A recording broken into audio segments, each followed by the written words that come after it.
Hi viewers, welcome to Super Kitchen.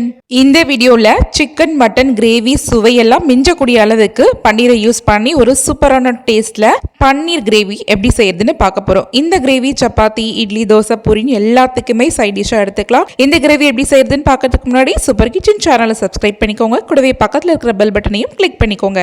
இந்த சுவையான gravy செய்யறதுக்கு ஃபர்ஸ்ட் கேஸ் ஸ்டவ்ல ஒரு அடிகனமா இருக்கிற மாதிரி ஒரு பேன் வச்சுக்கோங்க. கேஸ் ஸ்டவ் ஆன் பண்ணிக்கோங்க.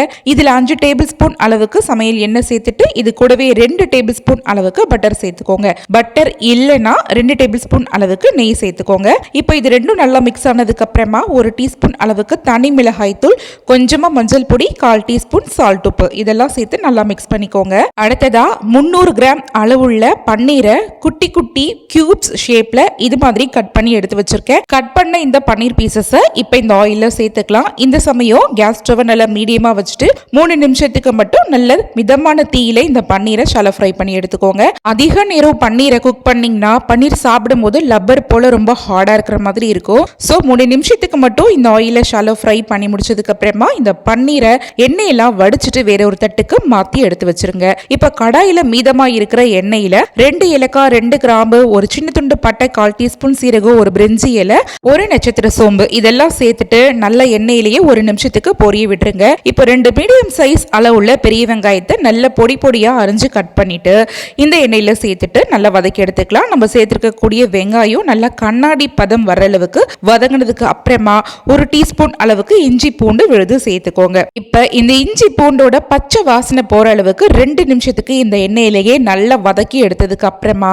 1 டேபிள் ஸ்பூன் அளவுக்கு கடலை மாவை இதுல சேர்த்துக்க போறோம். இதுல ஏன் கடலை மாவு சேர்க்கிறோம்னா இந்த கிரேவியோட திக்னஸ்க்கு முந்திரி, கசகசா, தேங்காய் இப்படி எதையுமே அரைச்சு சேர்க்க போறதே கிடையாது.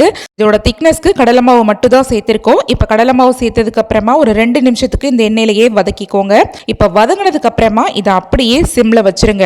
அடுத்ததா இப்போ ஒரு மிக்சி ஜார் கப்ல 2 மீடியம் சைஸ் அளவுள்ள நல்ல பழமா இருக்கிற தக்காளியை சேர்த்துக்கோங்க. இதுல ஒரு 1/4 கப் அளவுக்கு தயிர் சேர்த்துட்டு மேற்கொண்டு எக்ஸ்ட்ராவா தண்ணி எல்லாம் சேர்க்காம நல்ல திக்கான பேஸ்டா அரைச்சிட்டு நம்ம வதக்கி வச்சிருந்தோம்ல அது கூட இந்த அரைச்ச விழுதையும் சேர்த்துட்டு நல்லா மிக்ஸ் பண்ணி விட்டுக்கோங்க. இதுல சேர்த்திருக்க தக்காளியை வதக்காம அரைச்சிட்டு சேர்த்திருக்கிறதுனால ஒரு 2 நிமிஷத்துக்கு இந்த தக்காளியோட பச்சை வாசனை போற அளவுக்கு வதக்கிக்கோங்க. அடுத்ததா இப்ப இது கூட 1 டேபிள் ஸ்பூன் தனி மிளகாய் தூள், 1 டேபிள் ஸ்பூன் மல்லித்தூள், 1/2 டீஸ்பூன் சீரகத்தூள், 1/2 டீஸ்பூன் கரம் மசாலா, 1/4 டீஸ்பூன் உப்பு இப்ப இதெல்லாம் சேர்த்ததுக்கு அப்புறமா இதெல்லாம் நல்லா மிக்ஸ் பண்ணி விட்டுருங்க. மிக்ஸ் பண்ணி முடிச்சோன்னு பாத்தீங்கன்னா கிரேவி இந்த அளவுக்கு நல்லா திக்கா இருக்கு. இந்த சமயத்துல ஒரு 1/2 கப்ல இருந்து 1 கப் அளவுக்கு உங்களுக்கு எந்த அளவுக்கு கிரேவிக்கு தேவையான அளவுக்கு தண்ணி தேவைப்படுதோ அந்த தண்ணி மொத்தத்தையும் இதுல சேர்த்துட்டு நல்லா இது போல கலந்து கொடுத்துடலாம். இப்போ ஒரு லிட்டை போட்டு மூடிட்டு கிரேவி நல்லா எண்ணெய் பிரிஞ்சு வர்ற அளவுக்கு கொதிக்க விட்டுக்கோங்க. இப்ப பாருங்க கிரேவி நல்லா கொதிச்சிடுச்சு. இந்த கிரேவில சேர்த்திருந்த எண்ணெய் எல்லாம் நல்லா பிரிஞ்சு மேல மிதந்து வர ஆரம்பிச்சிருச்சு. இந்த ஸ்டேஜ்ல நம்ம ஆல்ரெடி ஷாலோ ஃப்ரை பண்ணி எடுத்து வச்சிருந்தோம்ல பன்னீர், அதை இதுல எல்லாத்தையுமே சேர்த்துடலாம். சேர்த்ததுக்கு அப்புறமா மீடியம் சைஸ் அளவுள்ள பச்சை மிளகாய் 3 எடுத்திருக்கேன். அந்த மிளகாயில உள்ள விதைகளை எல்லாம் நீக்கிட்டு மிளகாயை கீறிட்டு இதுல சேர்த்துக்கலாம். கூடவே நல்லா ஃப்ரெஷ்ஷா இருக்கிற மல்லி இலைகளை பொடி பொடியா கட் பண்ணிட்டு சேர்த்துக்கோங்க. இப்போ ஃபைனலா 1/2 டீஸ்பூன் அளவுக்கு வெள்ளை சக்கரை சேர்த்துட்டு கிரேவியை ஒரு தடவை ஈவனா இது போல மிக்ஸ் பண்ணி விட்டுட்டு கேஸ் ஸ்டவ் கம்ப்ளீட்டா ஆஃப் பண்ணிடுங்க. இது போல சக்கரை சேர்க்கறதுனால இந்த கிரேவில இருக்கக்கூடிய உப்பு, புளிப்பு, காரம் இதோட சுவை எல்லாமே நல்லா ஈக்குவலா பேலன்ஸ் ஆகிட்டு இந்த கிரேவி ஒரு சூப்பரான டேஸ்ட்லயே கிடைக்குங்க. இப்ப பாருங்க நல்ல சுவையான பன்னீர் கிரேவி ரெடி ஆயிடுச்சு. இது சூடா இருக்கும் போது வேற ஒரு சர்விங் பவுல்ல மாத்திக்கலாம். இந்த பன்னீர் கிரேவியை நீங்க சூடா இருக்கிற சப்பாத்தி, பூரி, நான், ஒயிட் ரைஸ், ஜீரா ரைஸ் அப்படின்னு சொல்லிட்டு எல்லாத்துக்குமே சைட் டிஷ்ஷா எடுத்துக்கலாம். ஒரு ஃபர்ஸ்ட் கிளாஸான சைட் டிஷ் ரெசிபிங்க இது.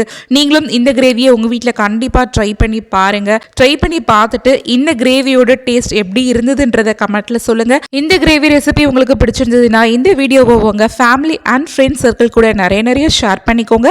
நன்றி.